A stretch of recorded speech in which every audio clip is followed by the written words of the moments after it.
We say blood out here, and we don't mean it at all. A nigga be like, what's up, blood? But They but say what's up, blood and cousin at the same but we don't mean. I went to Stockton the other day. I walked up like, what's up, blood?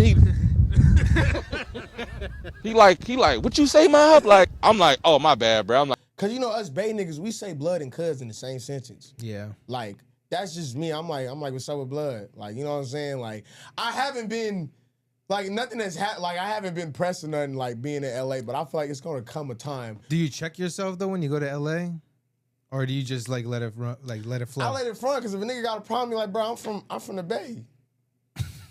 Like, bro, we gonna say that. Would like, you say that in Stockton though? What's up with blood? Yeah. Yeah, I say that everywhere. I'm from Oakland. I don't say Buster. I say, nigga, you're a mark, or bitch, you're a Marquietta. We don't say on the dead homies. We say, on my mama, on my granny daughter. We don't say, there go the ops. There go them suckers. We don't just post up. We call that sucker standby. We don't say by ourselves. We say to the neck. Real spiel of the day, man. I'm from East Oakland, California, man. I'm a grown-ass man, you feel me? No matter where the fuck I go to, I'm always gonna be from Oakland, bro. The swag ain't gonna never change. I've been out here for 6 years, bro.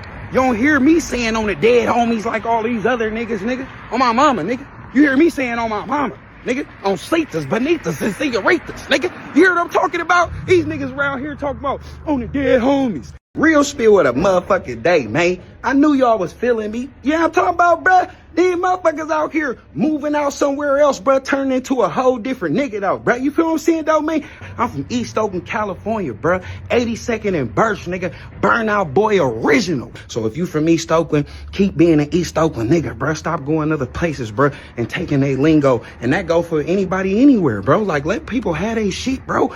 So I came to the conclusion, right, that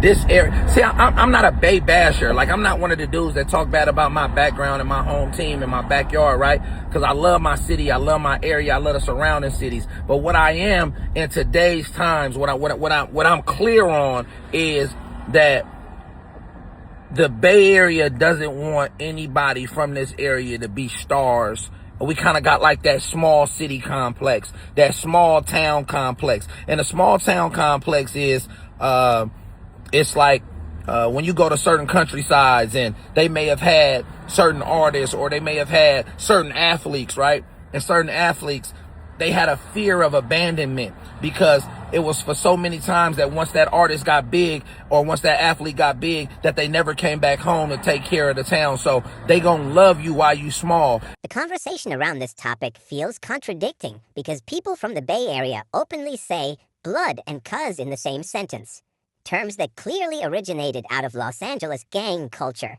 yet draw a hard line when it comes to saying on the dead homies. If we're being real, using blood and cuz outside of LA could already be seen as borrowing or wave riding another region's culture. But over time, those words became normalized and widely accepted in everyday slang. That's where the inconsistency comes in. Certain LA-originated language gets a pass, while other phrases are treated like they're off limits. What makes dead homies different is the weight behind it. It's not just casual slang, it represents loss, loyalty, and lived experience. To some people, saying it carries a deeper meaning tied to real situations, not just something you throw into conversation. So when others use it, especially outside of that specific background, it can come off like they're attaching themselves to something they didn't fully live or represent. That's why the reaction tends to be stronger compared to more casual terms like blood or cuz, which have already lost a lot of their original intensity. At the same time, the idea that only certain people can relate to the concept doesn't fully hold up. Everybody, regardless of where they're from, will eventually experience loss in some form. A dead homie isn't limited to one city, gang, or demographic. It's simply someone you cared about who passed away. The reality is that California as a whole is made up of different regions with their own styles, cultures, and ways of speaking, and those lines constantly blur.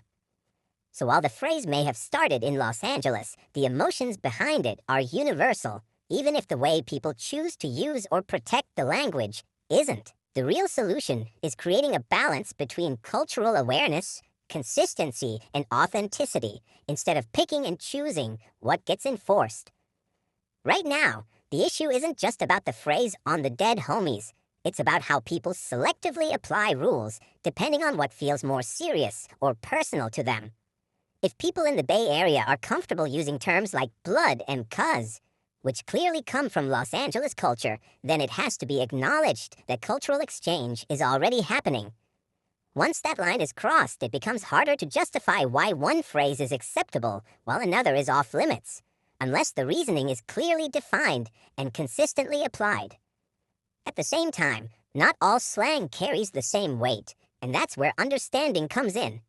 Words like blood and cuz have been diluted over time. They've moved from strict gang identifiers into everyday slang, especially through music, social media, and general street culture. On the other hand, "on the dead homies" still holds a heavier emotional and symbolic meaning. It represents loss, loyalty, and in some cases, real street ties. Because of that, the expectation isn't necessarily that nobody else can say it, but that people should know what they're saying and stand on it. If someone uses that phrase, it shouldn't be for trend, attention, or entertainment. It should come from a place that aligns with the weight behind it. Another part of the solution is accountability on both sides. People who use the phrase need to ask themselves if they're speaking from real experience or just repeating something that sounds powerful. At the same time, people who try to police the language need to be honest about their own usage of borrowed slang. You can't criticize one form of cultural crossover while benefiting from another. That's where the contradiction becomes obvious. If the argument is about respect, then it has to be applied across the board, not just when it's convenient or when a certain phrase feels more sensitive. Ultimately, the most sustainable approach is recognizing that culture, especially within California, is interconnected and constantly evolving.